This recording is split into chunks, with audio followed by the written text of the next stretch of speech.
प्रिय विद्यार्थियों, ये पाठ सेकंड तर्क शास्त्र में कल जो है अनौपचारिक तर्क दोषों की चर्चा अपन कर रहे थे। इनफॉर्मल फैलेसीज के संदर्भ में जैसा कि हमने देखा था कि तर्क शास्त्र के अंतर्गत जो है तर्क वाक्य का निर्माण करने के लिए अनेक नियम बनाए गए, मानक बनाए गए, मापदंड निर्धारित किए गए हैं, परंतु हम मानकों का, नियमों का, मापदंडों का अनुसरण नहीं कर पाते और जब ऐसा करते हैं तो उसमें तर्क दोष उत्पन्न हो जाते हैं। तो अनाकारिक तर्क दोष जो तर्क वाक्यों के अंतर्गत देखने को मिलते हैं, जो वस्तुगत तर्क दोष भी कहलाते हैं, इसमें दो प्रकार के तर्क दोषों की हम चर्चा करे थे।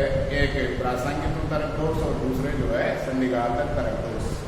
पहला प्रकार जो है प्रासंगिक तर्क दोषों से संबंधित है और प्रासंगिक तर्क दोष तब उत्पन्न होते हैं जब हम किसी निष्कर्ष को मनवाने के लिए जब आधार वाक्य प्रस्तुत करते हैं तो आधार वाक्य उसके अनुरूप नहीं होकर अप्रासंगिक होते हैं। अप्रासंगिक आधार वाक्यों से किसी निष्कर्ष को स्थापित करेंगे तो ऐसी स्थिति में प्रासंगिक तर्क दोष होगा। अर्थात हम किसी निष्कर्ष को सत्य प्रमाणित करना चाहते हैं तो उसके अनुरूप आधार वाक्य भी हमारे प्रासंगिक होने चाहिए, सत्य होने चाहिए, परंतु हम जो है प्रासंगिक आधार वाक्य प्रस्तुत नहीं कर पाते और हम निष्कर्ष को मनवाने का प्रयास करेंगे। ऐसी स्थिति में प्रासंगिक तर्क दोष उत्पन्न होगा।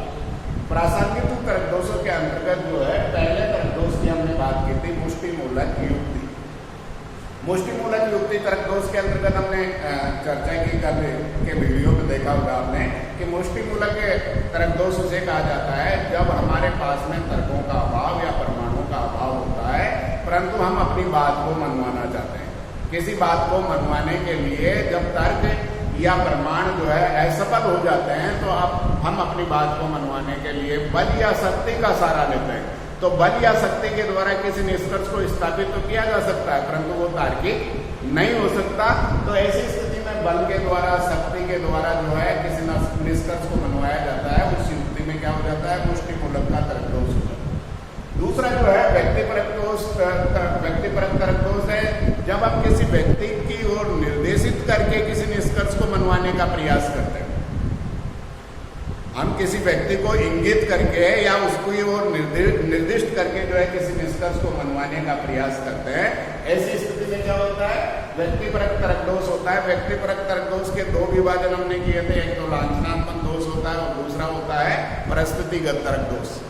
लांछनात्मक तर्क दोष के अंतर्गत क्या होता है, किसी व्यक्ति के ऊपर आरोप सिद्ध कर दिया जाए, कोई जो है आरोप लगा दिया गया, कोई लांछन लगा दिया गया, बेईमानी का आरोप लग गया और उसके आधार पर उसके संपूर्ण ज्ञान को ही नकार दिया जाए कि यह व्यक्ति जो है अपराधी है, अतः इसका कथन जो है मान्य नहीं है।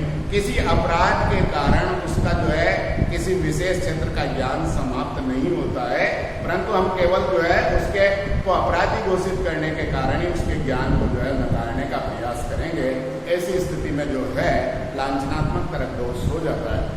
दूसरा जो परिस्थितिगत के संदर्भ में कहा था कि कई बार क्या होता है कि व्यक्ति की परिस्थितियां उसके अनुरूप नहीं होती, चाहे वो जाति के आधार पर, चाहे वो धर्म के आधार पर, चाहे वो संस्कृति के आधार पर, चाहे वो भाषा के आधार पर जो है उसका जो है उसके अनुरूप जो है निष्कर्ष स्थापित नहीं हो पाता है।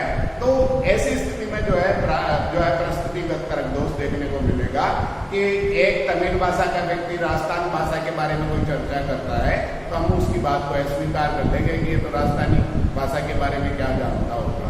केवल जो है उसकी भाषा हमारी भाषा के अनुरूप, हमारी भाषा को भाषा वाला वो व्यक्ति नहीं है इसलिए हम उसको अस्वीकार करें। वो हमारे जाति से संबंधित नहीं है इसलिए उस व्यक्ति की बात को हम अस्वीकार करें। वो हमारे धर्म से संबंधित नहीं है इसलिए केवल उसकी बात को अस्वीकार करने का प्रयास कर रहे हैं। हमारे पास में कोई तार्किक आधार नहीं है, वरन उसकी परिस्थिति के अनुरूप नहीं है, इसके कारण जो है बाहर कर दिया जाता है, उसके निष्कर्ष को नहीं माना जाता। जैसे काले लोगों के समुदाय का व्यक्ति गोरे लोगों के बारे में करे या गोरे लोगों के समुदाय का व्यक्ति काले लोगों के बारे में कोई चर्चा करता है तो उसकी बात को हम अस्वीकार कर देते हैं क्योंकि उसकी परिस्थिति उसके अनुरूप नहीं है। यदि ऐसा हम निष्कर्ष निकालने का प्रयास करेंगे तो उसमें परिस्थितिगत तर्क दोष होंगे। ये दो तर्क दोषों की चर्चा हमने पहले की। आज जो है जो तीसरा तर्क दोष की जो चर्चा करेंगे, अज्ञान मूलक तर्क दोष। अज्ञान मूलक तर्क दोष क्या है, किसी भी तर्क को हम असत्य इसलिए इसलिए साबित कर देते हैं या असत्य इसलिए प्रमाणित करने का प्रयास करते हैं कि उसको आज तक किसी ने सत्य प्रमाणित नहीं किया। किसी भी बात को या किसी भी तर्क को हम असत्य इसलिए स्वीकार करने का प्रयास कर रहे हैं कि उसको जो हमने सत्य जो है साबित नहीं किया या सत्य प्रमाणित करने का प्रयास नहीं किया। किसी भी बात को हम सत्य जो है इसलिए स्वीकार कर लेते हैं कि उसको आज तक किसी ने असत्य प्रमाणित करने का प्रयास नहीं किया। तो यहाँ एक दूसरे के विपरीत भी उसका उल्टा जो है प्रमाणित नहीं हुआ, इसलिए उसको हम सत्य के रूप में स्वीकार करेंगे या असत्य के रूप में स्वीकार करेंगे। हमारे पास में कोई प्रमाण नहीं है, हमारे पास में कोई तर्क नहीं है, लेकिन उसका उल्टा जो है सही साबित नहीं हुआ, इसके कारण ही हम जो है उसको अस्वीकार करने का प्रयास कर रहे हैं। फॉर एग्जाम्पल के लिए आपको जो है भूत का उदाहरण लिया जाए। भूत की सत्ता जो है या नहीं, भूत की सत्ता जो है या नहीं, इसके बारे में कोई निश्चित ज्ञान नहीं। कुछ लोग जो कहेंगे कि भूत की सत्ता होती है, कुछ लोग कहेंगे कि भूत की सत्ता नहीं होती। अब देखिए, भूत की सत्ता को हम केवल जो है इसलिए स्वीकार कर रहे हैं कि भूत नहीं है, इसको आज तक किसी ने प्रमाणित नहीं किया। भूत की सत्ता को जो स्वीकार किया जा रहा है, केवल इसलिए स्वीकार किया जा रहा है कि भूत नहीं, उसका उल्टा उसको जो है किसी ने प्रमाणित नहीं किया कि भूत नहीं होता, ये प्रमाणित हो गया। यदि प्रमाणित हो जाएगा तो भूत की सत्ता को हम स्वीकार नहीं करेंगे। तो भूत नहीं, भूत है, इसको केवल इसलिए हम स्वीकार कर रहे हैं कि भूत नहीं है, उसका उल्टा जो है उसको अभी तक किसी ने प्रमाणित नहीं किया, इसलिए हम कहेंगे कि भूत है। दूसरी बात कि भूत नहीं है ये कथन हमारा सत्य है। पहले तो हम कह रहे हैं भूत है, उसकी सत्ता को हम जो है सत्य मान रहे थे, इसलिए कि उसके उल्टे को प्रमाणित नहीं किया। अब कह रहे हैं कि भूत नहीं है, यह कथन हमारा सत्य है। यह कथन सत्य क्यों है? क्योंकि आज तक किसी भी वैज्ञानिक ने या किसी भी दार्शनिक ने या अन्य किसी धार्मिक व्यक्ति ने यह साबित करने का या प्रमाणित करने का प्रयास नहीं किया है कि भूत होता है। यदि भूत होता है, यह प्रमाणित नहीं हुआ है, तो हमें इस कथन की भी सत्यता को स्वीकार करना पड़ेगा कि भूत नहीं है। अब यह दोनों परिस्थितियां देखिए, पहला जो कथन कह रहे हैं या दूसरा जो कथन कह रहे हैं, एक कथन में कहा जा रहा है कि भूत होता है, दूसरा कह रहे हैं कि भूत नहीं है। ये दोनों कथनों के लिए हमारे पास में कोई तार्किक आधार नहीं है, कोई प्रमाण नहीं है, परंतु दोनों कथनों को हम जो है सत्य या असत्य प्रमाणित करने का प्रयास कर रहे हैं। किसके कारण कर रहे हैं? अज्ञान के कारण कर रहे हैं कि एक जो है उसका उल्टा प्रमाणित नहीं हुआ, इसके कारण जो है उसकी सत्ता है या नहीं है। तो केवल यदि हम जो है उसके सत्य को हम असत्य साबित करने का प्रयास करें या असत्य को सत्य साबित करने का प्रयास करें कि सत्य इसलिए कि वो अभी तक असत्य प्रमाणित नहीं हुआ या असत्य इसलिए कि वो सत्य प्रमाणित नहीं हुआ, यदि हम ऐसा करते हैं तो उस आर्गुमेंट के अंतर्गत जो है अज्ञान मूलक युक्ति का दोष उत्पन्न हो जाएगा। यह जो है अज्ञान मूलक युक्ति है, जिसमें अज्ञान के कारण किसी निष्कर्ष को जो है, चूंकि कोई प्रमाणित नहीं हुआ है, इसके कारण ही हम जो है किसी निष्कर्ष को निकालने का प्रयास करेंगे, तो उस युक्ति में जो है अज्ञान मूलक युक्ति का तर्क दोष हो जाएगा। उसके बाद में हम दया मूलक तर्क की बात करेंगे। जब तर्क वाक्य अप्रासंगिक होते हुए भी किसी व्यक्ति में जो है दया का भाव उत्पन्न करके किसी निष्कर्ष को मनवाने का प्रयास करें। जब हमारे तर्क जो है अप्रासंगिक है और अप्रासंगिक होते हुए भी हम जो है किसी बात को जो है मनवाना चाहते हैं, चूंकि हमारे पास में तर्क नहीं है, तार्किक आधार पर हम किसी बात को सिद्ध नहीं कर सकते, ऐसी स्थिति में हम दया का भाव, किसी व्यक्ति में दया का भाव जागृत करके किसी निष्कर्ष को मनवाने का प्रयास करते हैं। यदि हम ऐसा करेंगे तो दया मूलक युक्ति का दोष उत्पन्न हो जाता है। ये उदाहरण जो है दया मूलक युक्ति का उदाहरण प्राय अदालतों में देखने को मिलता है कि बहुत सारे उदाहरण में हम अपराधी को केवल जो है दया के आधार पर जो है छुड़वाने का प्रयास कराना चाहते हैं, उसको मुक्त कराना चाहते हैं, क्योंकि हमारे पास में तार्किक आधार नहीं है। तो तार्किक आधार के अभाव में यदि कोई न्यायाधीश अपना निर्णय देता है तो वो निर्णय जो है तार्किक नहीं कहलाएगा। दया के आधार पर किसी निष्कर्ष को निगमित करना संभव नहीं है। फॉर एग्जाम्पल के लिए एक व्यक्ति जो है लोभ के कारण, लालच के कारण अपने माता पिता की हत्या कर देता है। क्यों हत्या कर देता है? कि वो व्यक्ति जो है जानता है कि मेरा माता पिता के पास में बहुत सारी संपत्ति है, वो संपत्ति चूंकि इकलौता पुत्र है तो उसी की है, परंतु वो व्यक्ति जो है नालायक है और वो अपने माता पिता की सेवा नहीं करता है और उन माता पिता की संपत्ति को क्या करना चाहता है? हड़पना चाहता है। तो नालायक होने के कारण माता पिता जो उसको अपनी संपत्ति नहीं देते हैं, तो वो विचार करता है कि मैं चूंकि इनका इकलौता वारिस हूँ, इकलौता पुत्र हूँ, यदि इनको मार दिया जाए तो इनकी संपूर्ण संपत्ति जो है मेरी हो जाएगी, क्योंकि जीते हुए तो ये देंगे नहीं।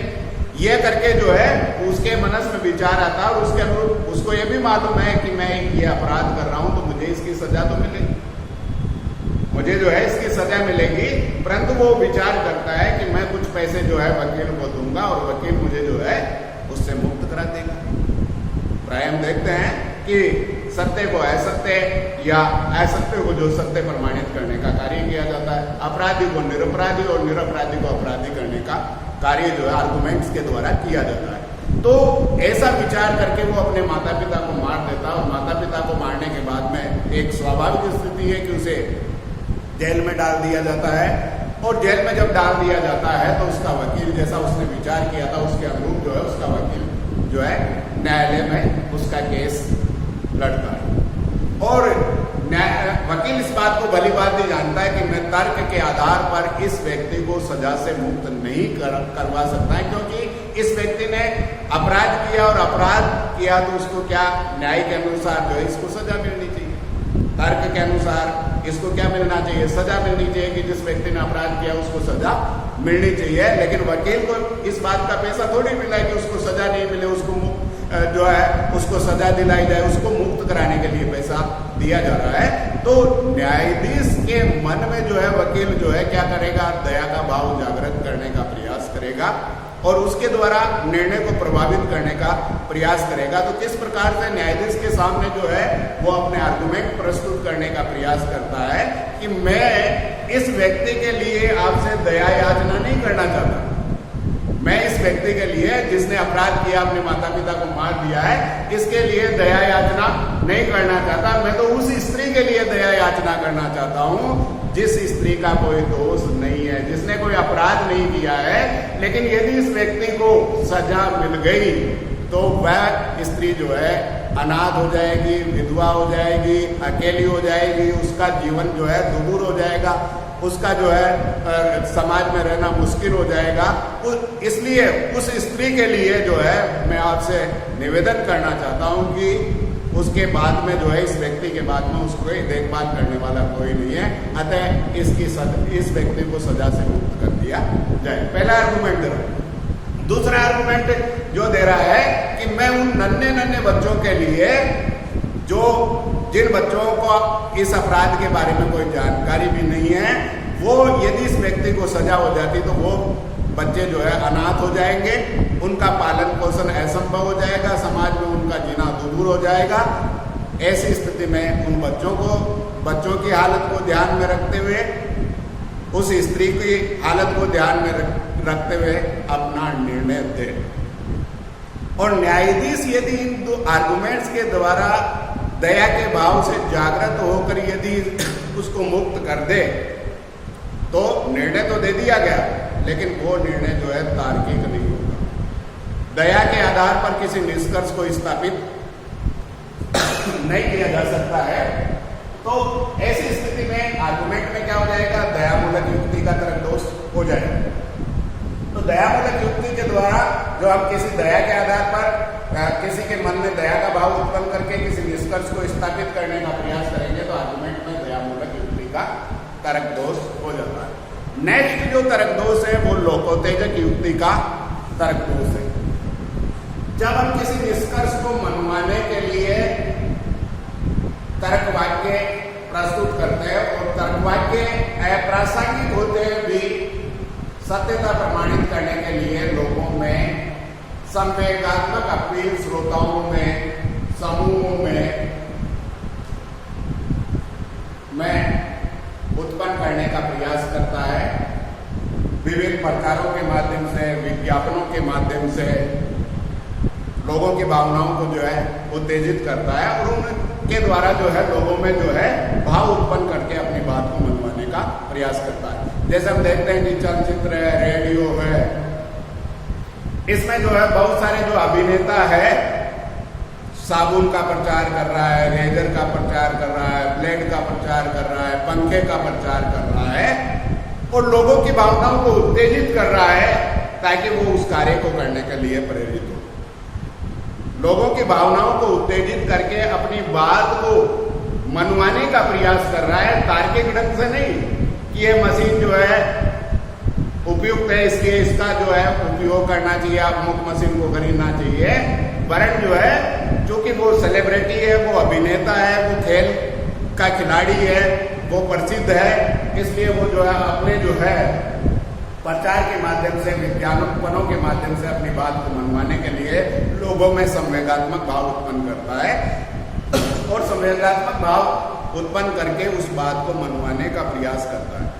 यदि लोग जो है उससे प्रेरित होकर कार्य करेंगे तो वह कार्य जो है तार्किक नहीं है, क्योंकि हम जो है भावनाओं के आधार पर किसी निष्कर्ष को मानते हैं तो आवश्यक नहीं कि वो वस्तु सत्य हो। आप जो है अमुक जो अभिनेत्री है अमुक साबुन का प्रचार कर रही है और आप जो उस साबुन का जो है प्रयोग कर रहे हो कि अमुक जो अभिनेत्री जो है इसका प्रचार कर रही है इसलिए हम जो है इस साबुन का प्रयोग कर रहे हैं। हम उस पर कोई विचार नहीं करेंगे साबुन जो हमारे लिए सही है या गलत है, केवल हमारी भावनाओं को उत्तेजित किया गया और उसके आधार पर हमने किसी निष्कर्ष को मान लिया है। यदि ऐसा हम करेंगे तो हमारे तर्क में लोकोत्तेजक युक्ति का तर्क दोष हो जाता है। तो यहाँ सामान्य रूप से देखा कि 3 प्रकार के दोषों की अपन ने आज बात की है, अज्ञानमूलक, दयामूलक और लोकोत्तेजक युक्ति के रूप में। लोगों की भावनाओं को उत्तेजित करके किसी निष्कर्ष को मनवाने का प्रयास किया जाएगा, वो हम विज्ञापनों के माध्यम से, चलचित्रों के माध्यम से प्राय में देखने को मिलता है कि विभिन्न प्रकार के जो है अभी वो बहुत सारे लोग जो है विभिन्न प्रकार की वस्तुओं का जो है प्रचार करते हैं और लोगों की भावनाओं को उत्तेजित करके किसी बात को मनवाने का प्रयास करते हैं। यदि ऐसा करते हैं तो उस आर्गुमेंट में लोकोत्तेजक युक्ति का तर्क दोष हो जाता है। तो इसके अंतर्गत 3 तर्क दोषों की बात अपन ने की है। नेक्स्ट वीडियो में जो अगले जो अनौपचारिक तर्क दोष बचे हैं उनकी चर्चा अपन करेंगे। धन्यवाद।